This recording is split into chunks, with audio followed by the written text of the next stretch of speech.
अस्सलाम वालेकुम जी ख़वातीन और हज़रात। तो उम्मीद करता हूँ कि आप सब दोस्त खैरियत से होंगे। तो अगर आप एक जर्मन शेफ़र्ड के ऑनर हैं और इस बात को लेकर परेशान हैं कि क्या आपका जर्मन शेफ़र्ड जो है वो एक एग्रेसिव पिटबुल के अटैक से आपको और आपके फैमिली को जो है वो प्रोटेक्ट कर सकता है, तो आपको बताते चले कि जी हाँ, जर्मन शेफ़र्ड जो है वो पिटबुल को हरा सकता है।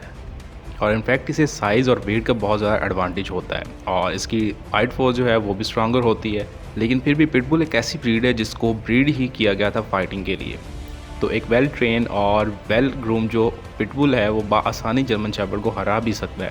तो आज इसी चीज़ों पे बात करेंगे कि कौन से ऐसे सिनेरियो हैं, कौन सी ऐसी चीज़ें हैं जिनकी बुनियाद पर पिटबुल जो है वो जर्मन शेफर्ड से जीत सकता है और कौन सी ऐसी चीज़ें हैं जिनकी बुनियाद पर जर्मन शेफर्ड जो है वो पिटबुल को हरा सकता है। तो इन बातों का कोई मकसद नहीं है कि हम फ़ाइट को प्रमोट कर रहे हैं, बल्कि सिर्फ एक कंपैरिजन है कि आपकी फैमिली और आपकी प्रोटेक्शन दोनों जानवर जो हैं वो किस तरह निभा सकते हैं। तो जी मज़ीद चलते हैं अपनी वीडियो की जानिब।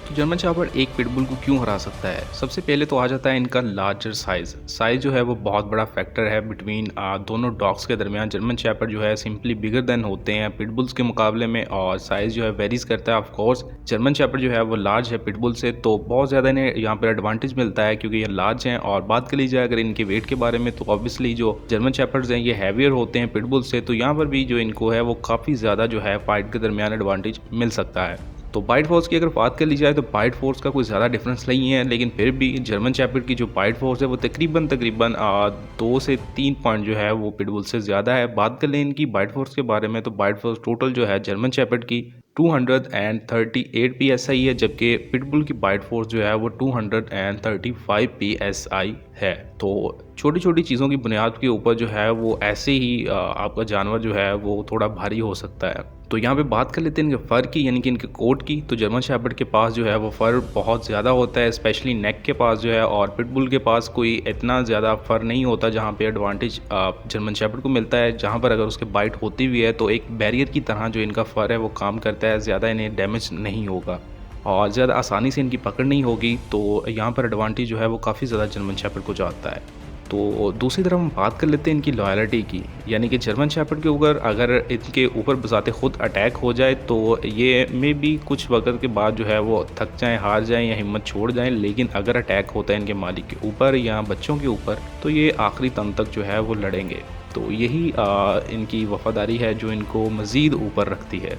तो यहाँ पे बात कर लेते हैं कि वो कौन सी ऐसी मज़ीद सिचुएशंस हैं जहाँ पे पिटबुल जो है वो बासानी एक जर्मन शेफर्ड को हरा सकता है। जैसे कि आप जानते हैं कि जर्मन शेफर्ड जो है लार्जेस्ट स्ट्रॉन्गर पिटबुल से है ही, लेकिन वो फाइट के लिए जो है नहीं बने, जबकि पिटबुल्स को ब्रीड ही फाइट के लिए किया गया था। और आपको बताते चलें कि एक जर्मन शेफर्ड अगर ट्रेन हो फाइट के लिए और पिटबुल भी फाइट के लिए ट्रेन हो तो उन दोनों में से बिल्कुल पिटबुल जीत जाएगा। और अगर बात कर ली जाए कि दोनों अनट्रेन हो तो जर्मन शेफर्ड ईजिली जीत जाएगा। लेकिन यहाँ पे एक और सवाल भी आता है कि दोनों प्योर ब्रीड होनी चाहिए। अगर दोनों में कोई क्रॉस ब्रीड हो तो बहुत ज़्यादा ज़मीन आसमान का फ़र्क आ जाता है, जहाँ पर दोनों में डिफरेंस आ जाता है इनकी पोटेंशियल में, इनके साइज़ में, इनकी बाइट फोर्स में और इनकी फ्लेक्सिबिलिटी में, जहाँ पर बहुत ज़्यादा फ़र्क आ जाता है इनकी फ़ाइट के दौरान। तो यहाँ पे ये बात भी काबिल गौर है कि अगर आपका जर्मन शेफर्ड बीमार है या बूढ़ा हो चुका है या कोई वजह है जो चोट आई है, तो यहाँ पर एडवांटेज हो सकता है पिटबुल को जो है वो गेम ले जाए। और यहाँ पर एक और फैक्टर की बात कर ली जाए इनकी डाइट के बारे में, अगर खुराक इन दोनों में से किसी भी जानवर की अच्छी ना हो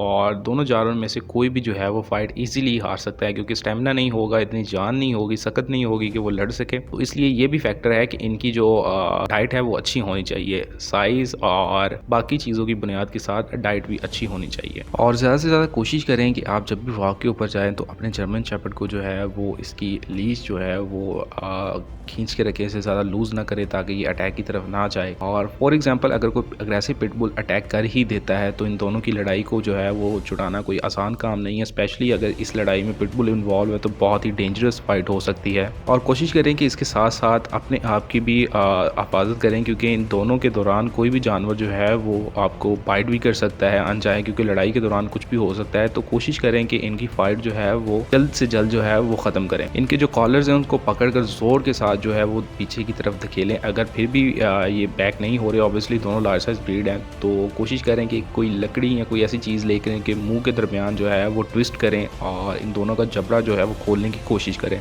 और साथ ही एक बंदा जो है वो इन दोनों को खींचने की कोशिश करे, एक बंदा जर्मन को और एक पिटबुल को। तो यहाँ पे फाइनल थॉट्स के बारे में बात कर लेते हैं। अगर जर्मन शेपर्ड एक अच्छी हेल्थ में होगा और नौजवान होगा और अच्छी उसकी खुराक होगी तो वो ऑब्वियसली जो है वो पिटबुल से जीत सकता है, उसके चांसेस हैं। और अगर आपका जर्मन शेपर्ड जो है वो ट्रेन है तो वो उसकी और भी चांसेस बढ़ा देता है कि वो दूसरे जानवर को जो है वो डिफीट कर दे। लेकिन फिर भी बहुत सारे चांसेस हैं जिनमें जर्मन शेपर्ड हार भी सकता है, जीत भी सकता है। तो इस चीज़ के बारे में कोई कंफर्म चीज़ नहीं कही जा सकती। ये डिपेंड करता है सिचुएशन के ऊपर, हालात के ऊपर और जो जानवर है उनकी सिचुएशन के ऊपर। तो कोशिश करें कि सिक्योर रखें अपने आप को और अपने जानवरों को इन ऐसे अटैक से। तो उम्मीद करता हूँ आज की वीडियो में आपको काफ़ी सारी इन्फॉर्मेशन जो है वो जर्मन शेपर्ड और पिटबुल के अटैक्स के बारे में मिली होगी। तो कमेंट बॉक्स में ज़रूर आगाह कीजिएगा कि कौन सी ब्रीड के ऊपर जो है वो नेक्स्ट वीडियो लाई जाए। तो इंशाल्लाह मिलते हैं अगली वीडियो में, तब तक के लिए इजाज़त दीजिए जी, अल्लाह हाफ़िज़।